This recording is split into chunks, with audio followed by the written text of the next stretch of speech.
Good evening. Thank you, everyone, for being here. My name is Kristen Coomer. I'm the president of the Seattle Metals Guild, and you may know us as hosts of the Northwest Jewelry and Metals Symposium, which is now in its 30th year. It's known throughout the industry for its consistently compelling roster of artists who join us each fall to speak about their innovative work. And in contrast to the autumn event, we've introduced the Emerging Artists Lecture Series in the spring to provide a space for emerging artist voices. We also provide grants and funding through that program for our members. And there we alternate on a yearly basis between serving established artists and emerging ones, and a merit-based award. And so all that's to say that we offer opportunities to contribute and connect at all levels of practice. And so we're thrilled to host this series and have you here with us tonight. I'd like to thank tonight's sponsors, Art Jewelry Forum and Rio Grande Jewelry Supply. And it's with their support that this online series is available to everyone free of charge. So thanks to them for that. I'd also like to ask that if you're available to help, we invite you to make a donation to our Speakers Fund. We're collecting donations as part of the series, and we'll be distributing the funds from that equally amongst all of our speakers in the series. So I'm sharing a link to that in the chat now. And then I also want to ask you to mark your calendars for the remainder of these events. We've got two more. They occur on third Tuesdays. Here's a link to our next event in May. So we hope you'll come back and join us then. It'll be at 6 p.m. on, I believe it's the 20th of May, on Tuesday. So thank you. And with that, I'd like to introduce our student board member, Amy Shea, who will lead us through tonight's event. Amy.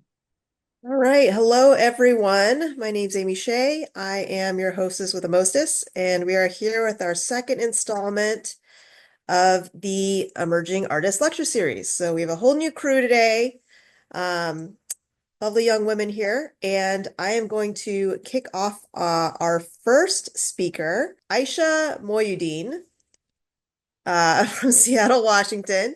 She's a contemporary jewelry artist, born and raised in Tennessee within a Bangladeshi Muslim household. She holds a BFA in sculpture from Washington University in St. Louis. Her MFA is from RISD, and she seeks inspiration from Islamic material culture and works exploring identity, spirituality, and ways of knowing. So, Ayesha. All right. Thank you so much for that introduction. Thank you again, everyone, for attending. My name is Ayesha, and my presentation is called Luminous Eating.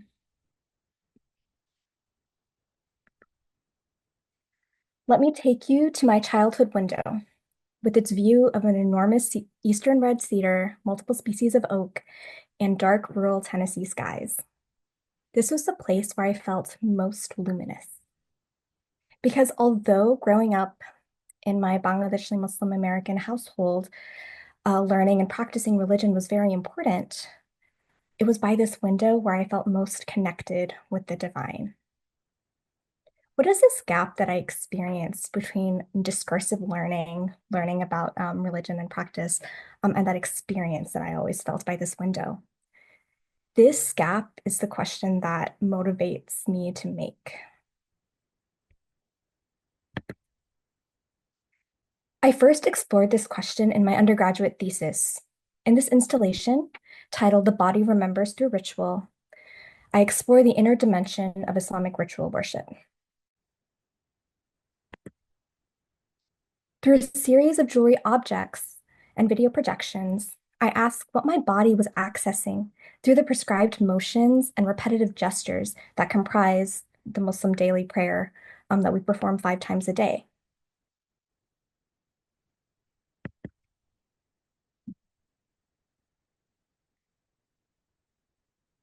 This ring constrained my hand, but the gesture that it bid me to make was that of a rhythmic contraction and release, like a heartbeat. In the Islamic tradition, the heart, not the brain, is the organ of intellection and thinking. This ring helped me access this deeper knowing that my body knew. There are many ways of knowing. Modern society hierarchizes knowledge, placing rationality and discursive knowings at the top. But what if we centered other modes of knowing? What if we sought knowledge from materials, like fruit or stone, or from the foods that we prepare and eat, or from our daily bodily gestures? My work explores different modes of knowledge, transmission, to think through history, identity, and place. I really center materiality, process, material culture, and food throughout my practice.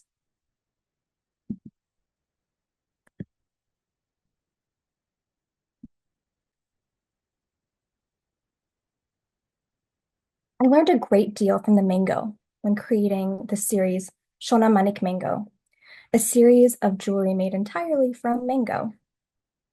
For me, the mango evokes not only my late father, who loved the tropics and warm weather and tropical fruit, but also this whole lineage of memories, both my own and recounted to me by my parents and family members. But the varieties of mango that I used in this series also tell a more complex story. The Ataulfo, Kent, and Tommy Atkins mangoes only became widely available in American supermarkets through US imperialism and expansionism in the late 19th century, as well as current and more recent neoliberal trading policies. Both personal and global histories are encapsulated in the smell, the stickiness, the sweetness, the color, and the taste of this fruit.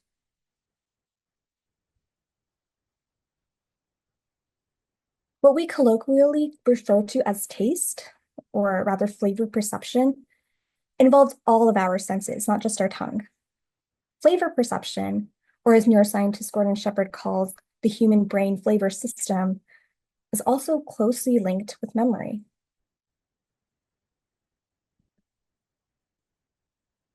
Zauq is the Arabic word that literally means taste or tasting. 12th century Andalusian scholar and mystic Ibn al-Arabi describes Zauq as the process of how true knowledge of the divine is acquired. This kind of knowledge cannot be rationally described or derived, nor can it be transmitted to another being. It can only be experienced directly in all of its sensorial complexities.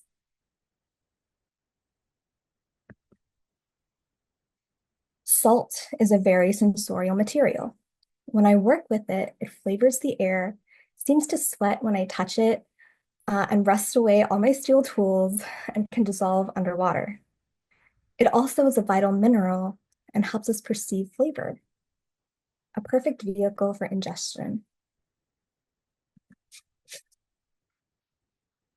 In the knowledge of salt, I created a grading tool and carved a piece of Himalayan salt in the Quranic verse, Rabbi zidni ilma, or, "O my Lord, grant me knowledge."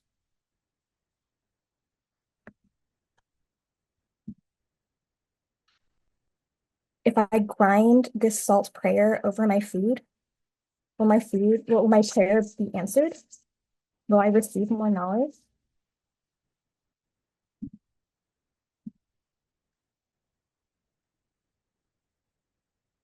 In knowledge tawiz, I formed the same prayer out of Nigella sativa or black seed, and it is housed in a silver amulet that also doubles as a grater. If I ingest this holy text, instead of simply reading it, will it help me move from a more discursive mode of knowing towards something more experiential, intuitive, and embodied? In other words, can food render an untranslatable experience physically? I think about this in terms of identity.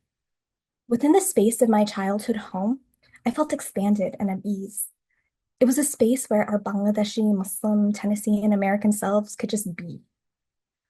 But I feel constricted when I try to articulate and describe this experience to someone outside. The labels of identity that I reach for, Bangladeshi, Muslim, Tennessean, don't really encompass all those complexities and nuances of experiencing that identity. My gaze is no longer oriented towards my actual lived experience when I try to label myself. It is instead oriented externally because I become focused on being legible to an outside gaze. In this next series of work, I consider food, cooking, and tools of the kitchen as ways to reorient my gaze towards that complexity of experiencing identity.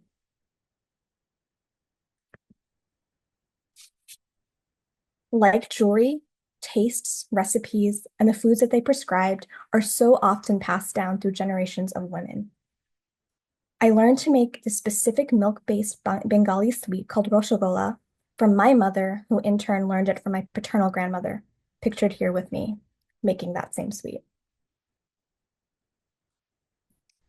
But I had to be present in my mom's kitchen. She couldn't just convey this dish through a written recipe alone. Truly learning the recipe required all of my senses and my physical presence. Shondesh, a sweet made of the same base that I learned from my mother, is considered a quintessentially Bengali sweet and is traditionally molded in these stone or terracotta or wooden molds. But the technique used to make this sweet was brought into Bengal in the 1400s by Portuguese traders, highlighting the ever-present entangled histories that destabilize long-held notions of place, belonging, identity, and nations.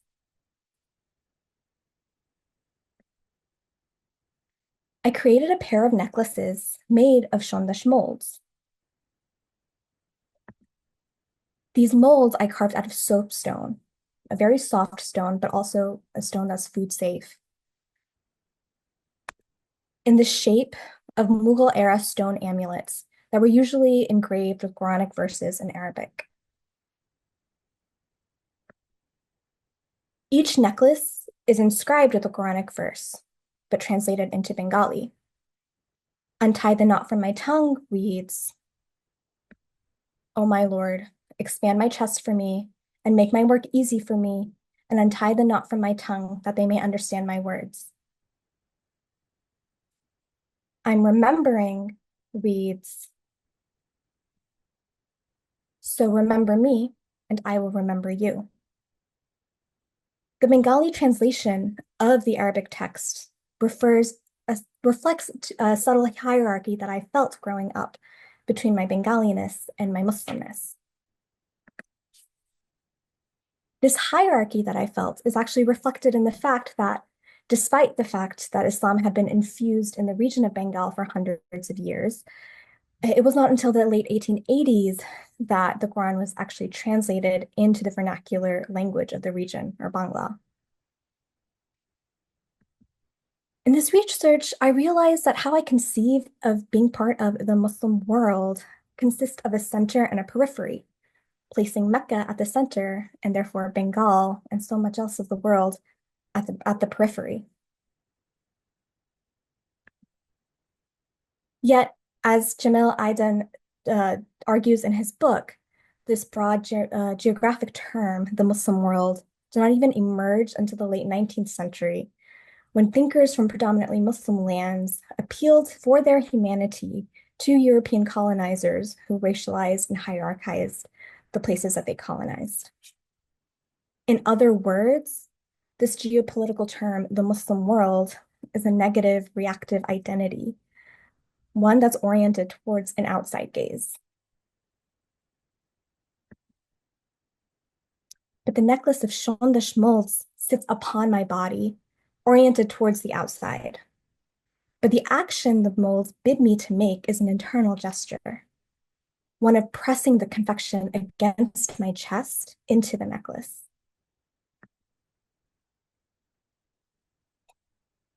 Then, until the stone molds of my necklace are used, I understand this necklace is remaining unactivated. Only by molding the sweet can the text inscribed in the molds actually be legible.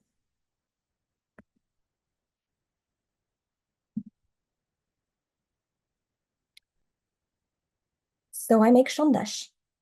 In this performance, I emphasize my own contingency in making this sweet by becoming part of the environment within which I make.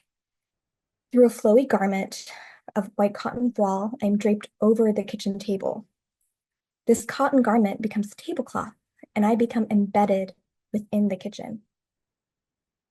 I press the shondesh onto my chest, revealing through the resulting sweet the prayers that are inscribed. Prayers for expansion, for remembrance, in the form of food.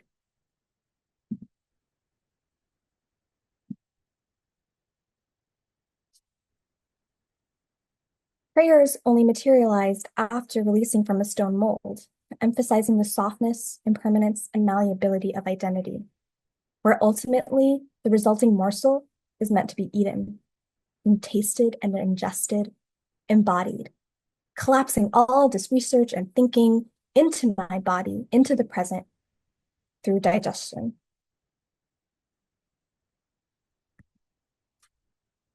Part of that performance, as well as part of my childhood kitchens in general, is this plate, the Corelle Black Orchid plate that was in circulation in the 90s.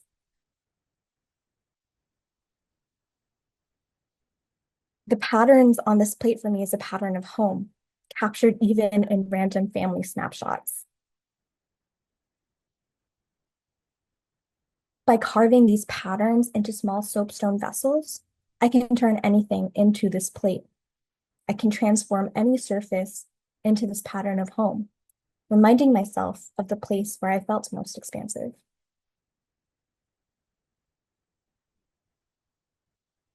There is something very releasing, spiritual, and contemplative about carving.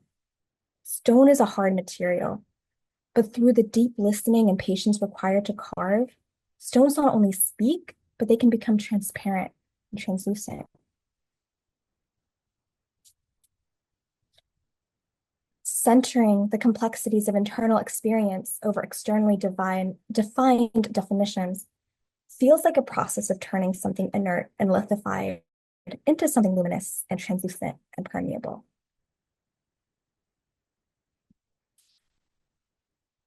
I've been fascinated by jalis, or perforated screens, in Indian architecture. How master carvers can turn heavy marble, limestones, and sandstone into structures that seem as light as air and have lasted for literally hundreds of years. So I started to carve rocks that I found over the years into miniature jalis. In home jali, I carved a piece of sandstone that was found in a creek in Middle Tennessee. Cedar jali is carved on a piece of shale that I found close by here in North Bend. It is carved in the shape of the great cedar tree that I could see from my bedroom window, reminding me of those moments where I felt most luminous. Thank you. Thank you very much, Aisha.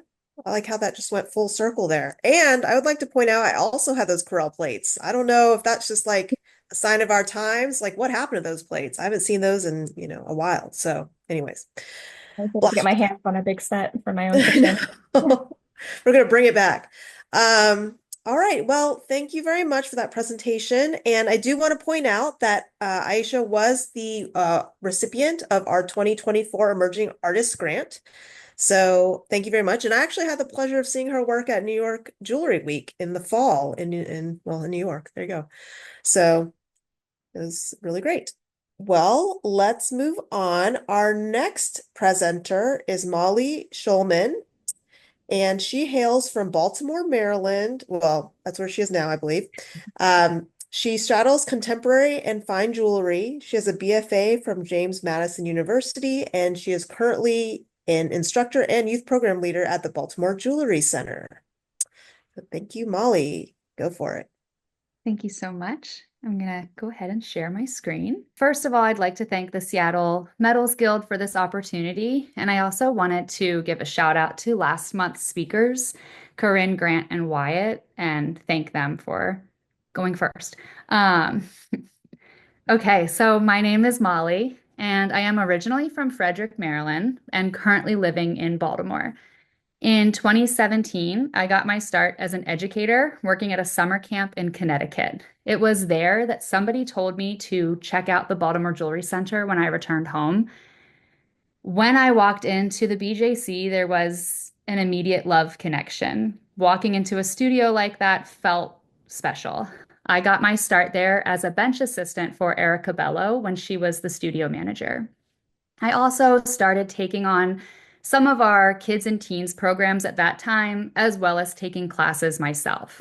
My partner and I finally moved to Baltimore in 2019, and that's when I became much more heavily involved with the BJC as a teacher and as a lifelong community member now. Um, I'm not sure that I would have found my way to Baltimore, back to jewelry, even back to creating as a practice if it hadn't been for being in the right place at the right time, or as I like to say, being in the wrong place at the right time. I can honestly say that some of the steps I've taken were not the right choice, but each one has a very direct correlation to where I am today. So I try not to look back on them with negativity. And then the last detail about me that will come up pretty strongly soon is that I am a lover of reality television. I have made a practice out of collecting techniques. I am lucky to work in a studio setting where I am encouraged to step away from my comfort zone, both as a maker and as a teacher. I try to learn as much as possible, and I am very happy to have built a life that allows me the freedom to dive into something new and exciting. I have some examples of the wide array of projects that I've done in the past with techniques that range from weaving hair to stone setting and working with metals like silver, gold, and other materials like acrylic plexiglass. I often feel as though I live in many different states as a jeweler. There's production jeweler Molly, there's fine jeweler Molly, reality TV jeweler Molly, and then teacher Molly. And even there, I am both teacher of adults and teacher of kids and teens. So there's a lot of different versions of myself talking at all the time, at all times. And I like to think that even though they exist in different spaces in my head, not one of them would exist without the rest of them. They all help inform my practice. My production work uses shape and color primarily. I work with base metals like copper and brass. However, sometimes you'll see some silver poking through powder coat. I apply powder coat using some creative application techniques. And I like that the shape and the color brings a pop of joy to your everyday. I like to think that the work that I'm trying to sell are the pieces that you're going to put on when you need a little extra help putting that happy face forward in the morning. I am also a former wedding planner and coordinator, so I am not new to working with couples as they get close to their big day. There is some kind of full circle journey that has happened here because even though I left the world of head counts and fancy folded napkins behind, I am still working in the wedding sphere. I really love working person to person when I'm doing these commissions. In my custom and commissioned pieces, I like to include vintage stones or recycled metal. I believe that every new piece of jewelry is a potential future artifact. And when I meet a couple and I'm lucky enough to have, a grandmother's engagement ring that I can use the metal from or source the stones from, that I'm creating a piece that has a tactile memory that this new owner can now carry through life with them. I was initially a painter, and it was in my sophomore year that I switched to a metals concentration. It took me a little while in this 3D format to find my voice as an artist. And I would say that the biggest step in that journey happened just a few years ago, with the help of another Tennessee artist and friend of mine, Bree Flora, I was introduced to the idea and practice of illustration on powder coat. This was eye-opening for me. It allowed me to combine my love of drawing and illustrating with my love of the three-dimensional art that is metalsmithing. I started out putting familiar sketches from my sketchbook on metal. I really liked the combination of material and shape and form. I liked the softness of pearls and charcoal sitting right next to the typically very hard and industrial material that is powder coating. Shortly after this, another old love re-entered my life. I'm not really sure what I've done to you, but I'll take a Pinot Grigio. My interest in reality TV goes beyond the classic voyeuristic appeal of watching folks live their messy lives as loudly as possible. At the start, I thought the quotes were funny. They stuck in my mind, and I wanted to memorialize them in my art because I, again, thought it was fun and it was cute. As I dove deeper into Andy Cohen's world, my interests grew in ways that were surprising and exciting to me. Reality TV, or I should say reality programming, has been around for ages. Before television, there were radio shows on which you could hear slices of real life from real people. Shows like Candid Camera, that have been around for decades, started showing us that we actually did want to see real people react to wild, unimaginable scenarios. And then in 2000, reality TV hit network television for the first time with the show Survivor. We live our lives according to a certain societal standards. And a part of that is remaining in control of our emotions pretty much at all times. We are praised for rising above. I point attention to the fact that when they go low, we go high was pretty much a presidential slogan during a campaign in 2016. I'm not here to criticize or condone that way of thinking. I am here to make the observation that sometimes holding myself to such a high standard of emotional control can mean that I am uncomfortable expressing any kind of extreme human emotion, whether it's happiness, sadness, nervousness, anger, what have you. As someone who grew up watching reality TV, I was learning how to be a people pleaser at the same time that I was watching D-list celebrities on MTV and VH1 say the things you weren't supposed to say and react with little to no concern for consequences or even other people's feelings. There was something somewhat freeing about watching people shout at each other on the streets. You know, it's not about the pasta. Um, I was able to get a vicarious thrill. I'm a person who kind of chokes on emotion sometimes, specifically public displays of emotion. And so being able to watch it comfortably from my couch, I got a chance to feel that relief, that release that comes from such an emotional experience. The current line that I'm working on is If You Know, You Know, Bravo. And it focuses on one show in particular. Vanderpump Rules is a spinoff of The Real Housewives of Beverly Hills. It follows the service staff of Lisa Vanderpump's restaurant, Sir, which actually does stand for Sexy Unique Restaurant. This show grabbed my interest more than the others because instead of watching already established wealthy people like housewives, or a group unified by a niche interest or some kind of reward goal, shows like Survivor, Bachelor, My Strange Addiction, a lot of the shows that really flooded our TV during the early 2000s. With Vanderpump Rules, we were watching a group of unknown 20-somethings working at a restaurant, living in LA because they had hopes of being famous someday. A show like this brought so much joy to me, and I think a big part of its success is its lack of blueprint at the time. There wasn't a show like it that had been done quite that way before, and that lack of blueprint, plus the name and the nosiness of a person like Lisa Vanderpump, really helped it hit home. There are some types of quotes that I like to pull from, and I wanted to talk a little bit about those. The first one that I'll talk about is words to live by. Don't be fooled by the near constant drinking and fighting on these shows. There are sometimes the occasional real pearls of wisdom that you can find from them. While yes, scenarios are heavily fabricated and relationships are nurtured by producers, this is unscripted television. And because of that, we do sometimes get genuinely raw reactions and interactions from people.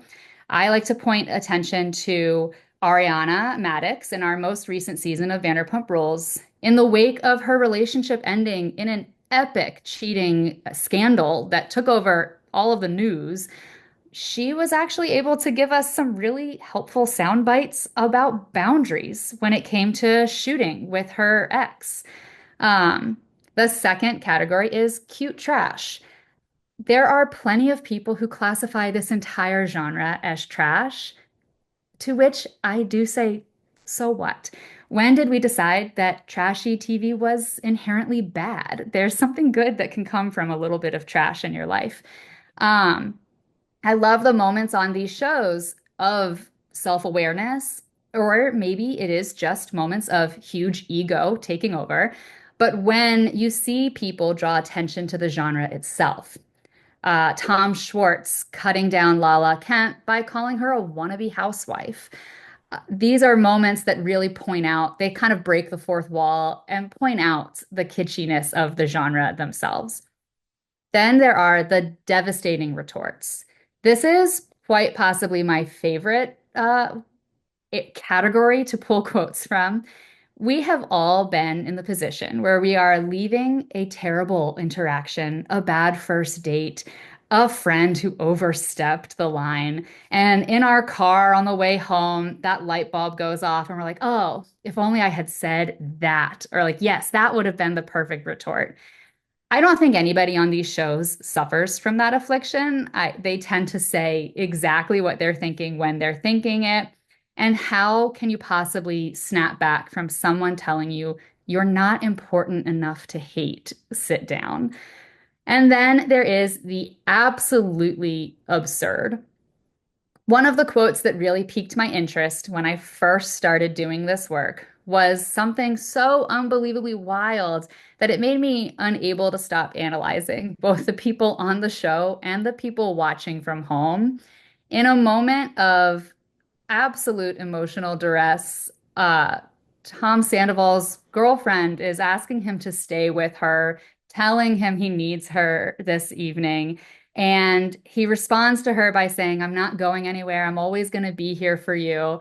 And then goes on to say, but apparently there's a construction yard and we've rented bulldozers and we're going to go crush it with bulldozers, and leaves. And it's just a completely obscure moment that is so separate from my personal reality that it felt like a really comfortable and safe environment to experience all of these wild emotional reactions. While the quotes led the charge, I soon pivoted to include faces. I initially wanted to focus on portraits. I was really inspired by cameos and the intricate pieces of jewelry that they tend to live within. I have I found it really interesting that we as humans have always surrounded ourselves by people in positions of power and influence. The culture of following strangers' accounts on social media because their lives are interesting to us. It might have changed formats, but that way of living is not new to us. I like the idea that the people we watch on TV are a type of court life that represents different aspects of society. And I wanted to depict the faces of these shows almost like immortal relics of today. Like it or not, fan of the genre or not, the Real Housewives are here to stay. They are officially a part of pop culture of today, and they will be talked about after we are watching them. Like as even after reality TV ceases to be, we will be discussing it and the effect it had on society. And I, of course, had to start with the Queen of Beverly Hills herself. And I want to apologize to Kathy Hilton, just in case she's here watching tonight, because for me, that will always be Lisa Vanderpump. Um, as a perpetual student, I am in the practice of always leaving the door open to inspiration. At the urging of my studio mates, I signed up for a cloisonne bowl class. Much like with powder coating, this class changed everything. I am a self-proclaimed control freak, both in the studio and out of the studio. And I found enameling to be both extremely satisfying and unbelievably frustrating. I absolutely loved bending the cloisonne wire. I found myself getting lost in that process. I could sit for hours and not look up and realize all of a sudden an image has come to form in front of me. On the flip side, with enameling, there is a moment where you have to put that hours and hours of work into a kiln and shut the door. And when that door is closed, there is nothing you can do but wait and hope that it comes out the way you wanted it to. I really struggled with that at first, but ultimately found peace in those short moments. At home, in my free time, I'm a bit of a baker, and I equate it to baking. You spend a lot of time on a recipe, and then you put a dough or some batter in the oven, and you just have to hope it works out. Hope you didn't make a mistake somewhere in that journey. And I think I'm getting a lot better at accepting those moments. Enamel really got my attention. It moved in a way that made my brain start working right away. Something about me and the way inspiration works within my psyche is that there is always right behind inspiration obsession. And the bowl really started something new for me.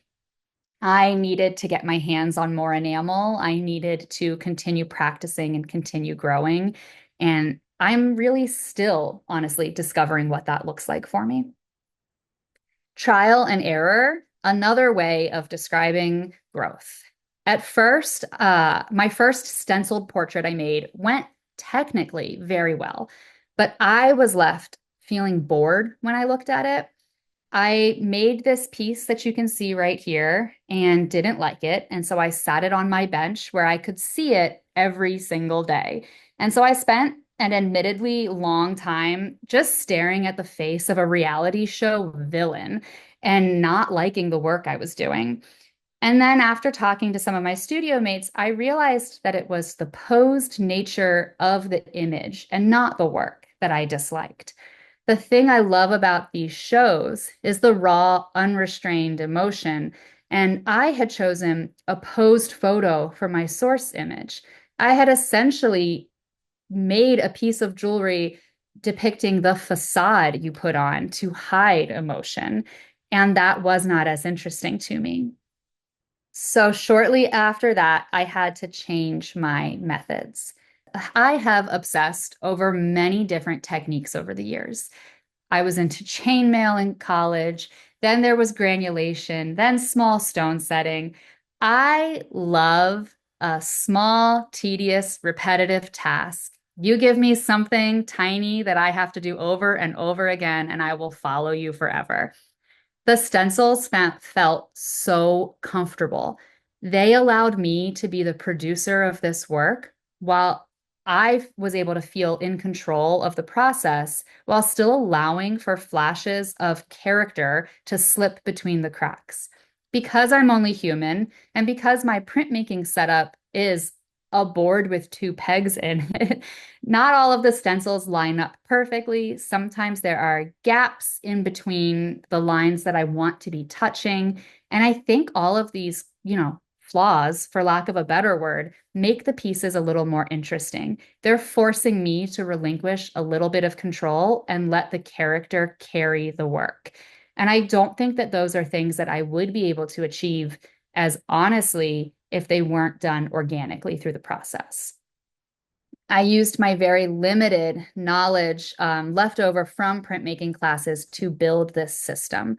So I'm now looking for much more emotionally driven stills. I draw the faces in as little detail as possible while still getting all of that like visceral energy through. And then I'm cutting out stencils. Each stencil gets labeled with the color of powder coat that I will use, or enamel. Sorry, see, I still go back and forth. And then I sift over like a light gel that's a plasticky material so I can wash it easily in between siftings. And then there's P3 over the surface. So along with all of this meticulous layering and planning, there is still the artist's hand at the very end. And I don't stress too much about all of those lines matching. I am the viewer of the shows and my hand is the maker of the work. So I think that it works well to see that shine through. What's next for me as an artist? I am really happy to say that I'll be a part of a group show taking place at Viz Arts this November, along with many of my BJC peers, and my Vanderpump Rules pieces will be on display there. And then, much like the cast members of Vanderpump Rules, I too plan to move on to different Bravo franchises. I will likely start producing work that deals directly with my favorite franchise, which is The Real Housewives of Beverly Hills. I was also once advised to lean into what excited me. I am intrigued by the idea of including some paperwork, as I was deeply inspired in the process of drawing and cutting the stencils. I am making a small, like hand-drawn process book of all of these stenciled pieces and Vanderpump Rules characters, depicting both the portrait style facade images and the deeply emotional images, as well as all of my stencils.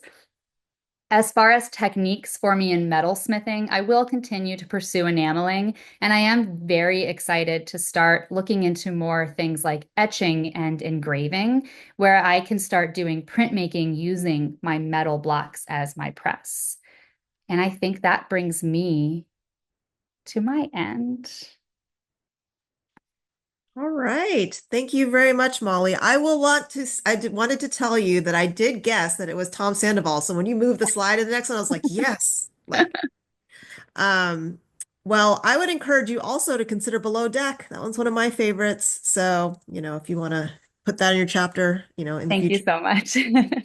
Okay. Well, once again, I'd like to remind everyone that if you have questions for any of the panelists, please feel free to use your Q&A function. It should be at the bottom of your screen. I guess for Molly, because she said there's some multiple facets of personality, maybe you can like specifically say which one you want to ask. Okay, let's move on to our third and final panelist tonight, Yifei Kong. She lives in Richmond, Virginia. She is a jeweler, metalsmith, and enamelist. So we have a little bit of enamel theme running here.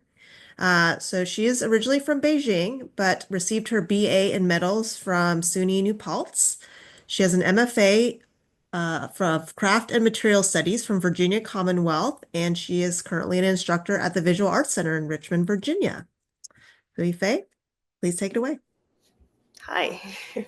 So, hi, I'm Yifei Kong, and I'm 100% Chinese girl from a traditional Chinese family who is travel around and study around the world. So, basic on that, I have a different life experience and culture background, which influence my works. And just some quick background. Yeah, I'm from China, and I've been here, America, like 8 or 9 years now, and now I'm based in Richmond, Virginia. And I grew up in a family with artistic atmosphere. So my grandparents are very interested in art, and my grandpa played Chinese musical instruments like flute. And my grandma really likes singing and dancing, and they also like drawing everything for me. So that's why I'm really interested in arts too. And I got my BFA in metal in SUNY New Paltz and my MFA in craft and material study at VCU. So I will start some my old works. So my old works are using enamel and colors. The construction space in my work vibrate with enameled color that connect dynamic shape with emotion. The work engaged the audience with playful movement and interaction. experienced through wearing. So the left one, the wavy blue, has a hinge, so you can rotate. And the right one, the duality too, which you can spin each shape. So you can change the front and back. So front is blue color and back is orange. And also there are all the wavy shapes in my works, for my old works, which represent myself. And this piece explored emotion and color through enamels and metal. So there's 3 layers, different surface, and color represent me, myself, and my friend. So I use different technique like sugar peel for the enamel. And the front and back represent the outside and inside emotion about myself. And this work, distance, is talk about myself and my father. So my father is pretty traditional Chinese parents. So he kind of like really strict and have like the satirical type Chinese parent. So it shows we have like distance between us, but we still like connect to each other. And after those work, I made the work called Gift of Choice. So this series combined color enamel shape with geometric silhouette. As a child grew up in a traditional Chinese family, I had limited choice and limited agency. So my parents will decide what I'm going to do, what I'm going for study, and what the life going to be. So as an artist, I use my practice to explore the theme of the free choice. Wearing jewelry is one of the oldest ways to express your idea and creativity. Through the interaction and connection of the body, it can be magnified, displayed, and emphasized on the body. It is not only a decoration or a miniature sculpture, but also power, feather, and expression. So brooch is a jewelry format that appear in this series of work. So brooch are usually worn on the heart or the near to the jacket pocket. That is to better to display and reflect its existence, and also has more emotion and temperature. A brooch can also be easier to wear, unlike the ring and bracelet and another jewelry, which require consideration of personal size. Multiple size gave more choice to the one that wear my work. Additionally, as a jewelry designer, I want the back to be as important as the front because of the secret and ultimate surprise it offers an individual viewer. I am curious to leave open certain possibilities to collaborate with the person who wear my jewelry by inviting them to choose clothing that will be highlighted or framed by the negative space I created. Ultimately, this gives me the chance to see others in the act of spontaneous choice. I am also conducting a new exploration and research on the technique aspect of enamel. In an unexpected firing, I placed the enamel on the honeycomb solder block, and it's left a regular shape texture on the enamel. So because of the ceramic material, I began to consider with another material beside honeycomb solder board can be combined with enamel and high temperature resistant and texture. So I experiment with glass fragments and another material combined with enamel to try to create different texture and combinations. And color selection is also a part of my choice, of my search. I believe the color is complex language that can stimulate humans' emotion, anger, sadness, or joy. For people from different experience and cultural backgrounds, the meaning of color varies for each individual. So enamel is the way to colorize metal. I use purple and blue to show the lack of choice I had as a child, because those 2 colors were always chosen by my parents for me. Geometric shape I used because I believe that is mathematical and can result the perfect measure shape that represent the roots. And the conversely, human nature doesn't necessarily has to have a rule to live by. And I also continue to play with the size of the positive and negative space, gave me more choice space to the wearer. So after all, I made a piece that represents myself, organic shape to show no rules, and the color I used to show the plenty of choice I have now. So I learned about my true self by exploring choice in my work through the juxtaposing shape and surface, plants and frames. Positive and negative space and double size wearing design are important in my work because they offer the person who wears the jewelry a chance to decide for them what will be framed by the space that I created. So when I have a better understanding of myself and my background, I creating the following works. So I got my inspiration comes from a traditional hair accessories in ancient China. During a vacation, I back to China and visit the Forbidden City. The jewelry and headwear among them fascinates me very much. But for this magnificent jewelry, I saw the class status of Asian Chinese women who were bound, oppressed, and controlled. My work is based on my culture background and history as a Chinese woman. I now explored the control and restraint of women from ancient time and discussed the feminism. Headwear is the most visually identifiable item in China because they're on the head and normally on a large scale with a special hairstyle. That is why I'm focusing on hair pieces. With my work, I will rewrite the history of male dominance through a female perspective. The existent and the traditional female images, such as hairdresses, was more to please men's visual perception and sexual needs. They were submissive to male authority in an easily accepted way, lacking opportunities for autonomy and development. They did not have the opportunities or the power to propose their own suggestion and idea. So the step swan is also an essential component of conventional hair accessory. As women walk, the gentle swan combined with the tassel accessory below was indicative of her gentle and just elegant. However, due to the steps where moment, women were required to control their head and body gesture and to maintain their movement and elegance in the society. The Confucians' value of ancient China believed that the hair was a gift from one's parents and therefore should be respected to the greatest extent. So hair cutting was considered a severe violation of filial piety.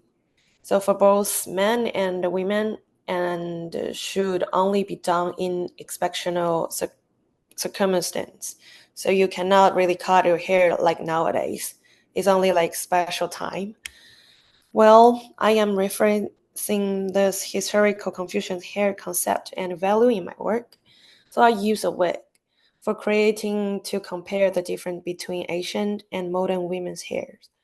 On the one hand, it reflects that ancient women also wore wigs when wear like a huge hair accessory, but the wig I used were very light.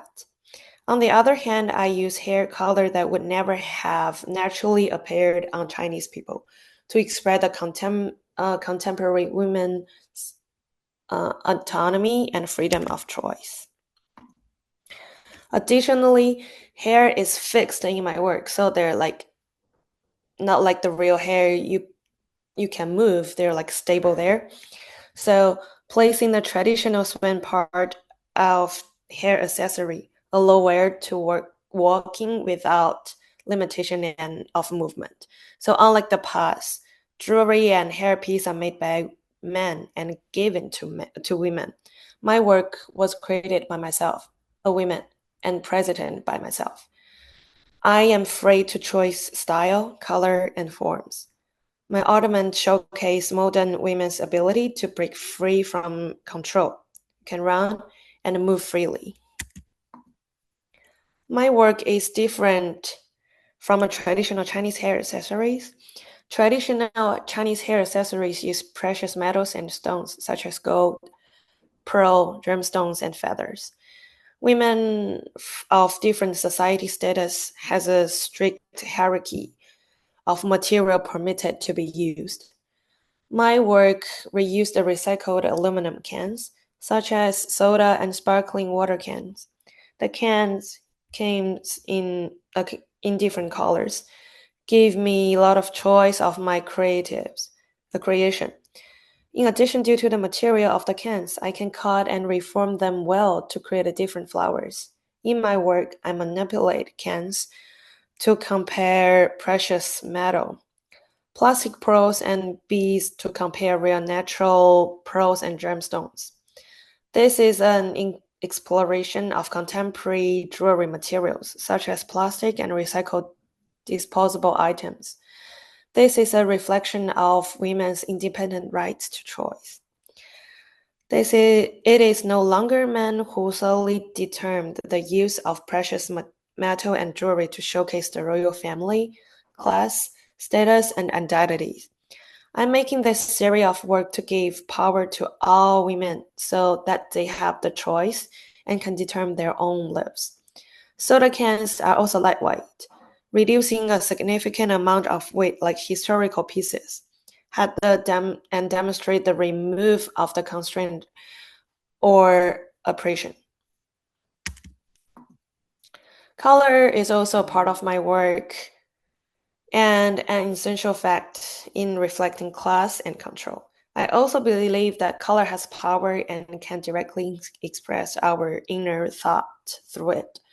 I use flower representing the four seasons in See Me in a Crown and choosing rainbow colors. Yellow is a color that only can be used by the royal family in ancient China, but I use it in my work, thus reflecting the year's four seasons. Women can showcase their true selves regardless of time and color. Women can use their preferred color without considering their class and identity limitations. In my work, the Three Gold series tell the story of Chinese wedding when men need to purchase the three gold jewelry pieces and give them as a gift to the women. It has expectation and wish for a beautiful marriage, but also show that the women will belong to the men. A wife must help the husband and take care of the children. Blooming in autumn symbolized high spirits, but yellow and white chrysanthemums are also used for the commemoration and mourning. So I use these flowers in this series. The yellow one expresses the decline in the status of women after marriage and the loss of themselves in the feudal period. In contrast, the red one expresses the intricacy and nobility of women in the new era.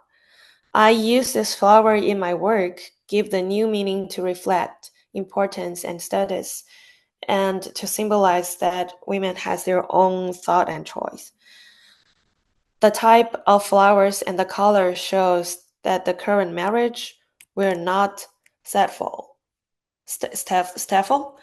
Their pursuit or self, so they can become themselves. If you care your daughter, care not if she serves in her fit. This sentence reflects the persecution of women by the feeding during the period. The 3-inch gold lotus is around like 3.9 inches. It is a standard of praising the beauty of women with their tiny feet. The people believe that feet of the size were as beautiful as lotus flower when walking. So no one wear it. It is a small shoe made of copper and plastic mesh, which is the same size as the 3-inch gold lotus from this period. The bottom of the heel has a lotus pattern to reflecting the growing lotus step by step. Inside the shoe are plastic pearl that pops up inside to express that no one will wear them again and reflecting the painful history. I creating a dialogue between the audience and the art through my work. Art is an object of aesthetic appreciation and stimulate the audience questioning of society. That is an important means of influence the world and bring out of further gender equality, breaking traditional gender stereotype and enabling women to receive more respect and recognition. I hope my work can have a healing and empowering effect. To showcase the power and beautiful of Chinese women, help them build confidence, and encourage them to pursue their dreams and rights. And through my work, I want to show women's freedom and free myself from those constraints to show female beauty and personality. Thank you. All right. Thank you very much, Yifei. Appreciate that. So we've come to our Q&A portion of the meeting, or I guess presentation. So please queue up your questions in the Q&A function at the bottom, and I will go ahead and ask those, of course, after I ask my own first because I have the mic. So I will first ask a question for Ayesha. How do you feel your work's been received by others in the Muslim community? Um, let's see, it's a good question. I haven't, so with other Muslim artists, I've had really great dialogue and conversation, and I think a lot of us are just really like we want to move beyond just representative or representational kind of work and kind of delve into really deeper issues that are not just pinpointing identity in a flat way or just trying to respond to like Islamophobia. I think a lot of us are really tired of that. Um, so I haven't really, been in a lot of larger Muslim circles with my work as it's a little bit more recent, but the dialogues that I've had are, I think, yeah, we're just wanting to add more complexity to the narratives and in the art that we're producing as well. And also just acknowledge that that complexity has also always been there. It's not a new thing either. Okay. Great, thank you.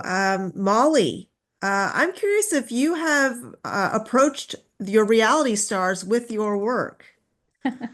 I have not yet. I mean, aside from the tagging on social media, I know Katie Maloney has seen my work before.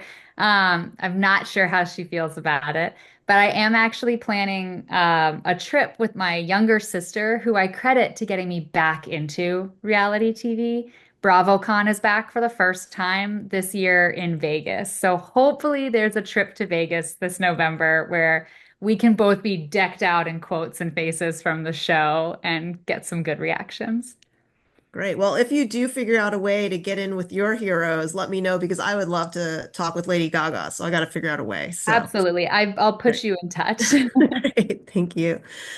All right, Yifei, I'm curious about your work and how you choose to model it on yourself. I feel that's a very brave move because I always feel very shy on the camera when I'm thinking about modeling my work. So, what is your take on that? Yeah, is not what I tried to do at first. I was just like maybe just show it, but not everyone from my culture background. And I feel like I present by myself is more powerful, like to show the traditional way and also the modern way that the jewelry that I make. And yeah, for that I also make a video that I am the modeling too. Hmm. Just like people like easy to understand, like, oh, that is the history of Chinese Mm-hmm. women. Mm-hmm. So I think myself just show my work is more powerful to show a women power. Okay. 很勇敢. Okay. All right. Let's move let's move into some of the audience questions. All right, this one, let me hope I read it all correctly. So it says here, there's something here about lived experience as portrayed in the work that spans all these three artists. Knowing is experienced and shared through wearing. So how do each of you think about adornment in your work and the wearer's experience? So for example, why is wearing the work important to you, or what do you imagine it enables or conveys so let me scroll here, for those who wear it? Also similarly, who wears the work you've shown? So anybody want to go first? I can answer. That's a really good question. Um, Most of the work that I showed here, like the mango work and certainly the like the confection molds necklaces, I think those were really made for me to wear. And I see most of my jewelry, I see jewelry, I think in general, as like not really being activated until it's on the body. Like they're these objects that have a lot of potential and can do a lot of things in the world, but they need to be on the body to like be fully almost alive. I think I see the pieces I make as having their own agency too. So yeah, and I guess some wearers have like my body will add a different layer to some of the work versus, other people's bodies will add a different kind of layer to the work as well. Molly? Yeah, I can answer. Um, I think that, we jewelry makes a statement, quite literally. We use jewelry to put something out into the world that we might not want to verbally say.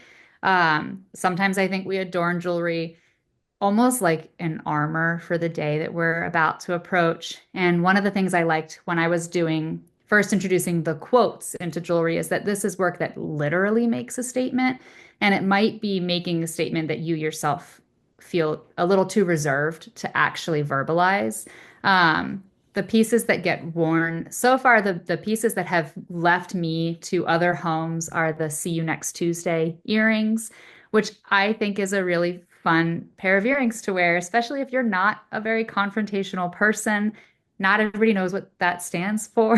And so it's kind of a little cheeky wink to your inner power as you're going about the day when you are adorned with that statement instead of having to have the confidence to say it out loud. Okay, great, thank you.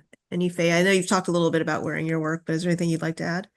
Yeah, I wear my work, but I also let my friends and my classmates try to my work too. And you can tell like from their face, like they feel pretty power when they put it on.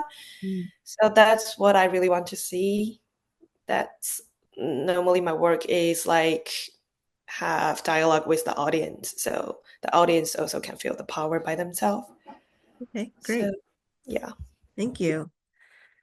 All right, so if you need a little boost, you can just go to Instagram and order that work, and you can put it on for your next Zoom call. Okay, we've got a question here for Aisha. When you press the sweet into the molds that you carved, they have prayers inscribed. Do your prayers come out backwards, or are they backwards in the carved mold, or does it matter? Good question. They're backwards in the carved mold, so that you have to actually make the sweet for them to be legible. So yeah, that is important. So then the whole goal is hopefully to eat the sweet too. Okay, great. Okay, I've got a question here for Molly and Yifei. So enameling is kind of, you've both discussed it. In our last emerging artist series, there's also a couple of enamel slash powder coating slash kind of vibe going on. So it seems like there's a little bit of a resurgence to the technique, or maybe it's just never gone away, and maybe it's just resurging in my mind. But what do you think might be attributing to that kind of growing popularity in more emerging artists? I think I've done a lot of talking with colleagues of mine about what we've been calling the endangered techniques. Mm. things that are much more craft heavy. They take a long time to learn. It's harder and harder to find instructors to teach you. They are heavy facility techniques, things like that. And I think that we're seeing people pull back, like go back to those techniques as a way to like I don't know, get back to the origins of the work in a way. We have, I think with the introduction of powder coating, that's what got me into enameling. And it feels like you do a lot of the same looking stuff, but it is such a different application process and such a different material that it's like experiencing that ultra modern technique really made me want to go back and see like why are we here? Like what does this one look like? And I feel really pulled to the things that you're not seeing as much anymore, and that might be why we're now seeing lots of it. Okay. Yifei, how Yeah, about you? I agree with Molly, because like even you the school, if the even the school has like enameling class, they won't teach you all the technique. Hmm. So like some technique I have to like learn by myself or just explore by myself. Like plique drawer is pretty hard, Mm. but I really like it. It's totally different than powder coating. I don't think powder coating could do like the transparent color like that, like the glass window like that. Hmm. And it's pretty time consuming technique too. And it's pretty like you have to be challenge yourself because sometimes you just like little overfired. Everything just start again. But I feel like I like this. It just like make me more concentrate on my work. And I also teach enameling in the Vase Art, which I really love it. So yeah, I think that's why like I'm keeping working on the enamel, and you can do everything with enamel, and is also one way that you can color metal. Mm-hmm. Yeah, so that's why Yeah. I'm keeping doing this. Yeah. Okay. Great. Thank you. Question for I guess powder coat or enamel Molly. When or why do you choose illustrated powder coating versus enamel slash cloisonne? Well, it started with powder coat simply because I didn't know how to enamel at the time. Um, Powder coat is cheap. It is very affordable and it is very accessible as far as how to do it. I can powder coat from home as long as I have good ventilation and a toaster oven that gets up to 400 degrees. I have to have access to a studio and to a studio that is equipped with an enameling setup. And enamels are expensive. To work with enamel is to commit to working with enamel. And yeah, it's exactly the case. Like if I overfire once, it's over. There's some things I can do with powder coats to, push it a little further. It's also a lot easier to start over with powder coat than it is with enamel. And then as far as the cloisonne goes, I mean, the bowl, which I don't think that that image showed up in the presentation, but that bowl has over 100 hours of work in it because it's bending the wires, it's fusing the wires, it's wet packing everything 3 times and then stoning it. It's a whole process, which is partly, I think, what made me love it so much is that it was like an escape. It's kind of like, binge watching a reality TV show on a rainy day. Like nothing else really exists except for this one thing that you are doing. Um, for me, some projects make more sense in plastic and others make more sense in glass. And I sort of let them like that emerge as I go. Yeah. Okay, great. All right. Question from the audience. Ooh, okay. This one is a round robin for everyone. If you could choose one technique to become an artist master, what would it be?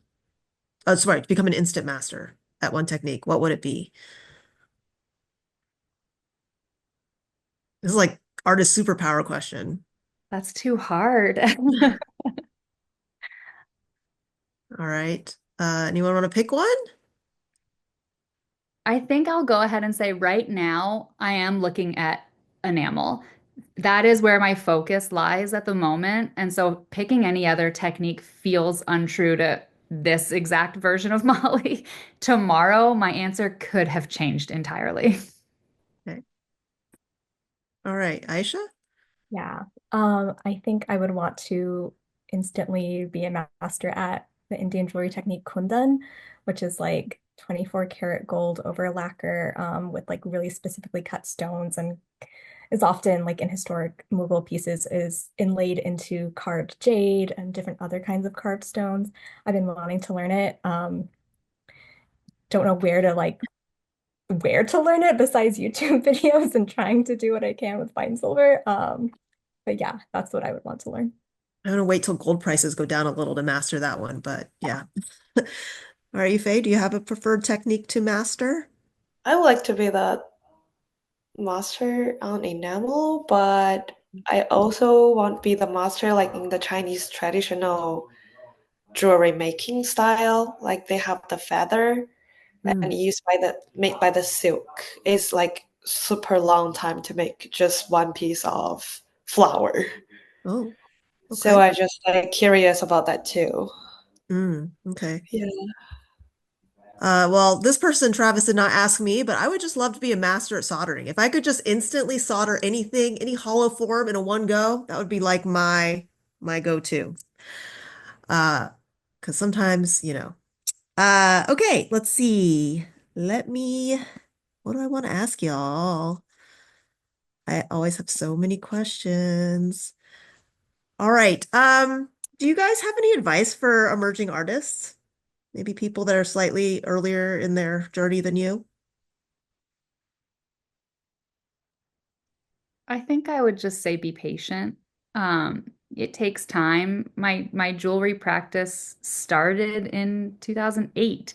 You know, it takes a long time to get your footing, to find your voice, to leave and come back. And it's okay to take pauses. It's okay to walk away sometimes. Just be patient with yourself. Yeah, I would say be curious. Yeah, because I also feel like stopped during the gift series, my work that period. I just like I don't know what I'm gonna do and nothing like really interested. And you just like take a time, just go out, just curious everything around the world, travel, maybe just rest and just then you got some new idea. So just keeping be curious, I think, and being practice. Okay. Yeah. Aisha?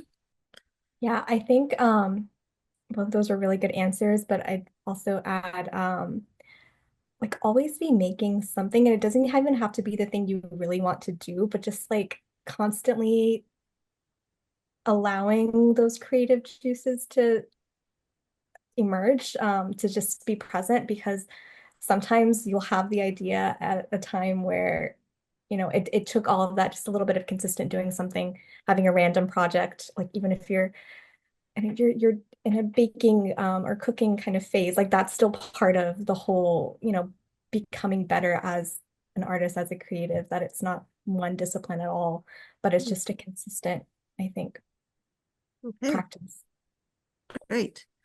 All right, we've got a question for Yifei, and then I'm going to close out with a closing question. So, Yifei, why do you choose recycled cans for your jewelry? What do they mean to you?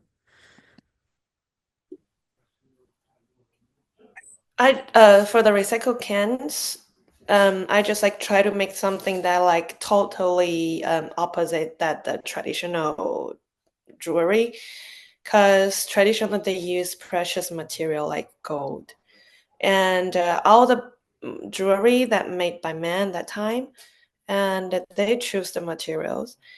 And recycled cans, people just like that is a trash, which like opposite that the precious material.